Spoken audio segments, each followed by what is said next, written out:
Hi, my name is Jordan Waldy and I'm one of the senior dancers at Dance Fusion. Dance has been one of the things that have really helped me stay positive and focused during the pandemic. And now it's been taken away from us and it's a lot different. Although we're still doing it through Zoom and trying to keep things normal, it's not the same as being in the studio with all my friends and having fun and laughing and just doing what I love. I forget the rest. It's the Dance Fusion Show on TVU, and I'm James Steinhubel, and we're here with our host, Mary Anne Kuebler, and returning guests, Anne-Marie Schotte and Matteus Burjour. Sorry. Mary Anne, what's going on? Well, last week we were told we had to take a 2-week shutdown. So we're now Zooming all of our classes. Every day, every class is being Zoomed. It's kind of an interesting situation because we can have individual students come in to work on their solos. We can have duets. There is limited access for the number of people that can be in a room, but at least some things can move ahead. I must admit, I'm a little bit worried that we will not be able to start running group classes on next Friday, the 27th, I believe it is, of November, but that's where we're gearing our next step. I think we talked the last time we were together about how we had to amalgamate some classes and we had some openings. And Anne-Marie came up with the idea, a health and wellness program where we had special guests come in and offer classes once a week on different topics. We've done meal planning and prepping and counting calories with Kim Bruce. We've done stretch and strengthening. We've had a Reiki class. We've done booty yoga. We have a couple people on the back burner to come in when things start up again. We have Dr. Rainier coming in to talk about the blue zone. There are certain parts of the world where people seem to live longer and healthier lives, which is kind of neat, right? Like, what could we be doing here? And I also, with this health and wellness thing, wanted to talk about the mental health of the teachers at the studio and the students and get their perspective on how they're coping with the shutdown and the ups and downs of daily life, basically, that keeps changing on a regular basis, right? And some of the things don't make sense, others do. I think we all understand that we want COVID to go away, but at the same time, we know that it's not going to happen right away. And so we have to make concessions, right? And I wanted to get some of the students' perspectives. Matteus does homeschooling right now, so he was available to join us.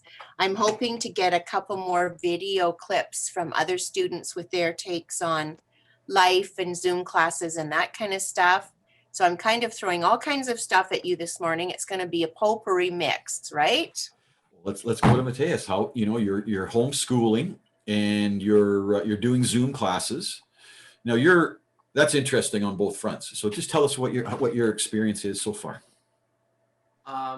Online school for me has been amazing, and Zoom classes honestly have helped me almost in a way because it's made me not look at all the students around me so that I make sure that I know what I'm doing. I need to take charge by myself with the teacher.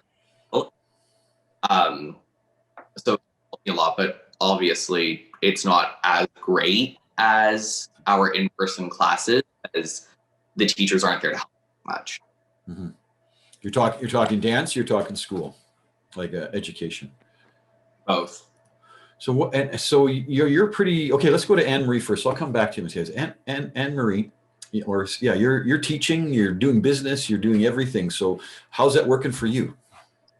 Well, I think one of the big things, as Mary Anne mentioned, is the uncertainty of how things seem to change day to day, and the messages that we are getting sometimes are mixed. So for us, we're just always trying to figure out what our next step should be and how we can best serve our students in this ever-changing kind of roller coaster. So with Zoom classes, on one hand, we're very, very fortunate that we're in a time where we have the technology to be able to carry on and serve our students this way. And at the same time, it's of course never going to be the same as in person, where we get to individually, interact with each student and give them the best kind of quality of education that we can. We do what we can. And it's also kind of a different atmosphere teaching on Zoom, because it's a different kind of energy than an in-person class. And maybe Matteus can speak to that as well. When you're in person and you've got everybody around you, you feed off of everybody's energy and you try to keep that up. And then on Zoom classes, it's almost a one-way, because it's very difficult for the students can't have their mics on at the same time and interact with the teachers. So it's kind of a little bit of a screen and a flatter energy. So on one hand, we're very fortunate to be in the time that we are, to have the ability to keep classes going. And on the other hand, we certainly miss our in-person connection with the students and the ability to give them the best that we can. Tell us about the health and wellness initiative that you started there. Yeah, so as Mary Anne mentioned, we did have some time slots available in the schedule, and with everybody's, I seem to see a lot on social media, and of course in discussing things with friends and colleagues, that mental health is on everybody's minds, and it's kind of one of those topics that we don't always want to talk about, but a lot of people are feeling a lot more comfortable about getting out there and discussing where, the stress and the anxiety, and especially associated with this time. So we thought that maybe it would be a really great idea to bring some different kinds of classes into the studio that didn't require a long-term commitment. They are a drop-in option, so that people could address different topics that may help with their mental health, whether it be the Reiki class, learning about a little bit about relaxation and meditation, or just the nutrition. So addressing your nutrition to give you the best bang for your buck, I guess, in terms of dealing with your day and meeting your energy needs. And then, we did some strength and stretching so that people can look at their overall body well-being. So we're trying to offer people a lot of different options on how they can meet their own unique needs in this time. So people are coming to Dance Fusion for these events? So people are coming to Dance Fusion for these events, although we have had Zoom options for those people who aren't quite ready to come back into the studio and be in a group setting. That's so good. And so booty yoga does that cancel too, because it has a dance element to it? Yeah, it is. Oh, okay. I mean, I think Erin is doing Zoom classes if you're interested. I know you've done a few with her. Yeah, we cannot have group classes on site, at least at this point in time. I will tell you, it's a little bit strange. I've talked about Ed, right, being a karate instructor and whatever. So the government drew this little map, and the purple zones are the places that can't have in studio or in-house classes. Toefield is not that far from here. It's like I think a 40-minute drive, if not less. Anyways, the place where he has his dojo is open. So he's driving out to Toefield and he is able to do his 5 hours of karate on Saturday. It's just kind of bizarre to me. So he's going from a zone that is technically in shutdown mode, but he can take himself to another area and teach out there.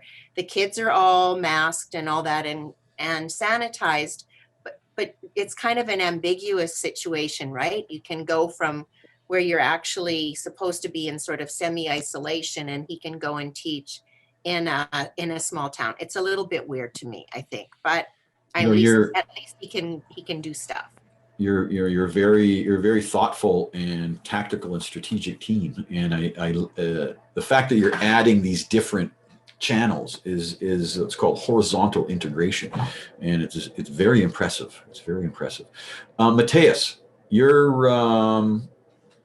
talked about the Zoom. What I wanted to talk about though, and Anne Marie sort of touched on it. This is big time media. You know, you're on the camera now, and it's no joke. So, how is it different? How is it different from? Because you still got to get ready when you go to Dance Fusion. It's not like you're showing up in your pajamas without your hair combed, right? So, but now you're going to be on video. What's the prep difference? You know, as you get ready. I try to what I would wear to Dance Fusion for all of my classes, just because I am still dancing. It's a little bit easier for like in terms of different classes, because for ballet I need to wear my bodysuit and tights, but for jazz I can wear, you know, a t-shirt and leggings. So I still have that time that since I'm at home I can quickly run to the bathroom and change. Whereas at Dance Fusion, when my classes are back to back, I don't have that time to quickly change. So you got costume changes as added, which means that you've been out shopping. So you're spending money. So there is economic generation. And yourself, Anne Marie, you know, you're certainly not one that avoids, you know, fashionable, you know, dance leader look. How have you been affected by being on the camera now all the time? Actually, I don't think that it's affected or changed the way that I present myself for class. I'm still going into the studio to do the Zoom classes. And so I still prepare and get ready the same way as I would. I guess I don't think of it as a production. It's still a teaching opportunity. Yeah. But there's got to be some pretty good cameo move times, like, you know, as you're teaching, you know, you have to be taking advantage a little bit of the TV environment. Actually, it's interesting because I don't think we think of it that way at all. We're not storing those classes to be presented at a different time. Now, if it was going to be a presentation where we're recording different dance numbers that are going to be shown, maybe as a Christmas show or something to that effect, then yes, of course, you would treat it differently. But no, I think these are still just educational moments that are, the Zoom is just the media for transferring the information from one person to the next. I will tell you, James, that since we have 5 studios running with Zoom all at the same time, we've encountered technical glitches, right? Which happens, right? I think that's our biggest focus. I'm sure Anne Marie will confirm that, and especially the discipline that I teach anyways with Anne Marie, tap and Zoom do not mix, because Zoom is a meeting format, right? And so when you introduce music and voice and then sound, which tap sounds, you get shorts and things cut out. And I think we're going to try something new tonight. Anne-Marie and I have a class with some adults, and we'll figure out if this particular thing that we got from Jeff last night will work. I hope it does. So we'll see. But I think that's our biggest challenge, is trying to keep the people that are no bigger than a postage stamp on your iPad engaged with what you're doing, right? You know, it's such a good opportunity. So you're switching platforms. You're not going to use Zoom. You're going to use a different platform. No, I think we are, but we found he just said try doing this. It's a setting. Oh, code. a setting issue. Okay, because the Zoom platform, it can expand to like a theater where you can charge, you know, amounts for people to come watch. So yeah. this and I would say, you know, every single dance that program, not even programs, this is just like practice or people demonstrating, has great great entertainment and art value to it. So, and you guys, you're moving there, right? So, what I saw like the 72-inch screens Yeah. in there, but then, and as I'm talking about it now, then it reflects back off the mirror too, right? So it's so the teacher can see the students on a bigger screen. But you're going there, and the lighting's good. And you're on Shaw, or are you on TELUS? What do you got for? We're Shaw. We're Shaw. And is it Shaw fiber up to your building? Do you know? Yes, and Beautiful. we just You're set.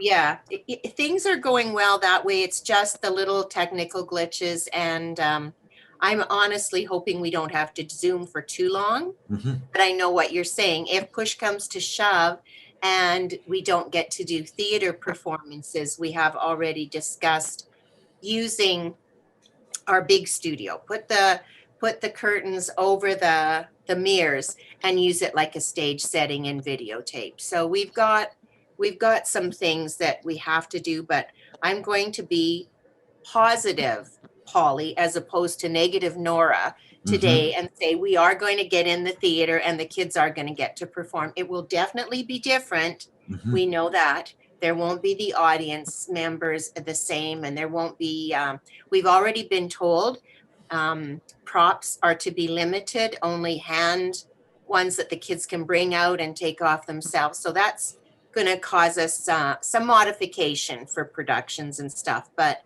you're talking about that's at festival. You're talking about at Festival Place. Yeah. Nice. So it's still looking good. Well, so far, knock on wood. Good. There. It's Yeah. such a beautiful place to perform, So. Yeah, I love Festival Place. We're supposed to also be going to the Arden Theater in St. Albert, the Shell in Fort Saskatchewan, and we're going to go to the Lockheed Theater in Camrose. Those are the 4 main ones that we're going to. So yeah, we're hoping it will all come together, but we've been told that all of the festival organizers have met with all of the local theaters, and they've discussed options on how to make things move forward. And it's going to be different. It seems to be the best format that everybody sees is having the studios perform as a cohort. So all the Dance Fusion numbers will be in, say, for 4 hours one day and 4 hours the next. That way we're not mixing with kids from other studios. It's going to be different because that's half the fun. You want to see what other studios are doing and their costuming and their performances and their choreographies. And I don't think we're going to get that option this year, but just being on stage and being in a theater, I think is going to be exciting enough for everybody. So yeah, it's I see lots of opportunity again with the Zoom platform, because you can break off. You could have Dance Fusion room. You could have all the other club rooms, and I know it takes tech and and effort and someone to wrap their mind around it, but it sure makes good content. Yeah, it will be interesting to see where it goes. Yeah. That's good. And anything else, Anne-Marie? You got anything else you'd like to say? No, I'm just I'm every day extremely grateful that we are at Dance Fusion and that we have Mary Anne at the helm, and that she is working so hard to get the studio as safe as it is for us to enter every day, to get the technology into the studio so that we can present our classes on Zoom, and to keep in contact with all the students and keep them motivated and interested in participating in this love and passion of ours. It's just we feel very fortunate that we have this opportunity at Dance Fusion. So every day we're grateful. That's awesome. And you, Matteus? I, like Miss Anne-Marie said, I'm really grateful that Miss Mary Anne has been trying to keep this as safe as possible, and it's been going as smooth as it can go, I want to say. Good. Yeah. Okay. The one thing I am going to investigate, I was told that in Vancouver, at least, some of their dance studios have had their health agencies come out, do an inspection of the studio and decide whether it is COVID safe enough that the kids can return and do classes. And some of them, excuse me, have been given approval to open up. Now, if we could do that, I would do that like yesterday. I would have them come in, do a walk around, check our protocol and all that. And I'm hoping that AHS will consider that. So I guess we'll see, but that's my goal, is to get the kids back in here, as we were running for 10 weeks before this shutdown. And that doesn't include the classes we did over the summer. That's just since fall relaunch. So I would really like to see us get back in to classes one-on-one, but if we have to Zoom for a while longer, I guess we will buckle down and do it, right? I hear you. And I never asked you about your fashion upgrade in being on the camera for teaching your classes, Mary Anne. Really? Fashion upgrade? No. Come on, you must come on. You win. Oh no. Well, actually, there's been a retail spike in Sherwood Park. I do believe that. I have a couple of stores that I patronize on a regular basis, but I've been trying to be very good. And not spend money because you never know when it will run out, right? So no, I didn't. So every single teacher is doing a Zoom. Yep, every single one. And then if you recorded even just a little bit of each, man, that would be such great content. I know I said content twice this show, but anyways, Dance Fusion, the Dance Fusion Show with your host, Mary Anne Kuebler. Again, we've had Anne-Marie Schotte and Matteus Burjour, only on the Culture Channel and only on TVU. Thank you. Thank you. Bye. Hi, my name is Kaylin and I dance 6 days a week at Dance Fusion, so the studio is kind of a second home for me. I really miss dancing, working out, and seeing my friends and teachers, and while I'm grateful for Zoom, it just isn't the same. I felt really safe at the studio with all their safety measures and precautions, and I was really looking forward to my ballet exam. I hope I'm still able to perform and compete in the upcoming season. Stay safe, wear your mask, and I hope to see you soon.